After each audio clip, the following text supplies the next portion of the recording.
Hey guys, what's going on? It's Stuart. Welcome back. Today I wanted to talk about anxiety. I've noticed that anxiety is a common blocker for a lot of creatives.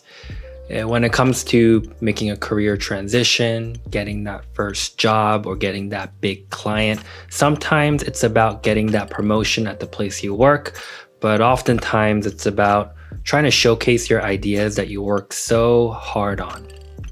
And I'm not immune to this, especially because I've personally dealt with anxiety and depression.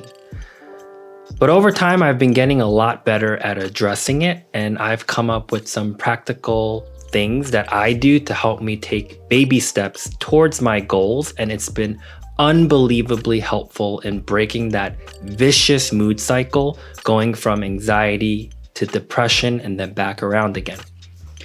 So I've taken some time to reflect on my experiences, talk to other designers, and I thought I'd share some of those practical tips with you. And at the end of the video, I wanted to leave you with my sincere word of encouragement. If you're anything like me, you're probably wondering to yourself, am I good enough? Will I be able to get that job? Will I be able to get that client? Am I going to get my ideas through? And as you can imagine, these questions can really stir up a lot of anxiety within you. And it has for me, especially when I was starting out in my design career. And even now, surprisingly, it's been coming up more and more as I'm trying to progress in my career. And left unchecked, it can really lead to some depressive episodes.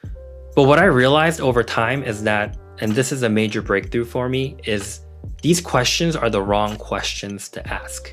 You and I expecting an affirming answer to these questions is really not setting us up for success.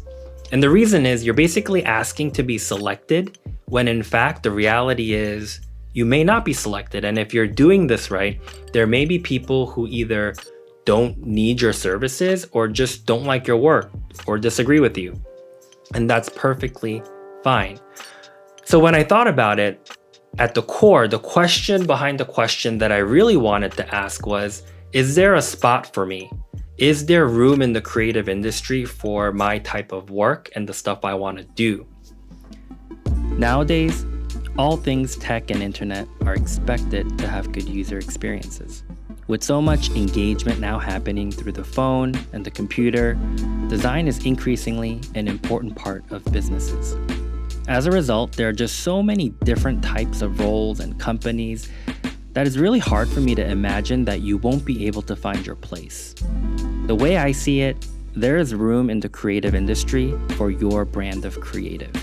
You just need to understand what your brand is and put in the work to find your match.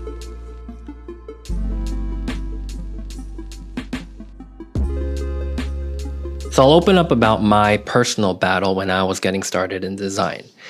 It made sense to no one that I was going to drop everything and move into UX design. Aside from the fact that I kind of did it on the side, mostly as favors or as a hobby, so you get a thank you or a pat on the back mostly. There are a few little small paying, gigs, but yeah, it didn't occur to anyone in my network, my family, or even my, other professional relationships that I should be doing this full time. And I guess that makes sense why no one would think that, because I just didn't have a design degree, nor have I worked in an official capacity as a designer. In fact, I studied finance in college, and I have a business background in healthcare and real estate. But when I got interested in design, more seriously, and I looked closely, and with the help of people who really knew me professionally and personally, I could see that there was a need for my profile, my type of designer. So it fit my brand that I work in startups that needed designers who can kind of act as a generalist with some understanding of business, especially in the industries that I had experience in. And this perspective was so immensely important to me because it gave me the confidence and it gave me the clarity during my job search process. Not only about where I wanted to be or which companies was the right fit for me, but more importantly, what to say no to and feel good about. So my encouragement to you is to just embrace it.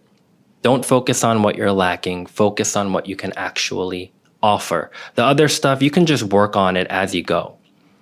And emotionally, I know this can be difficult. I know exactly how this feels. One day I'm checking out designers who have amazing visual design skills, and I get anxious that I'm not like them. Or the very next day, I'm checking out designers who have degrees upon degrees in UX research, and I get anxious that I'm not like them.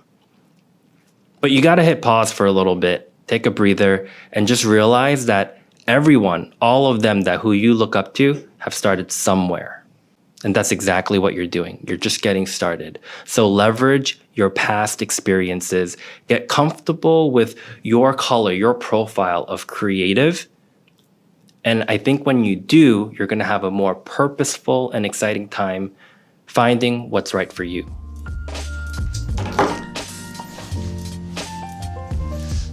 So I hope that was helpful. I hope that was a dose of encouragement for you. I look forward to having you back, so subscribe if you want to stick around. This is the channel where I talk about my highs, lows, and lessons learned in trying to design a holistic life, business, and good products. I'll see you guys next time.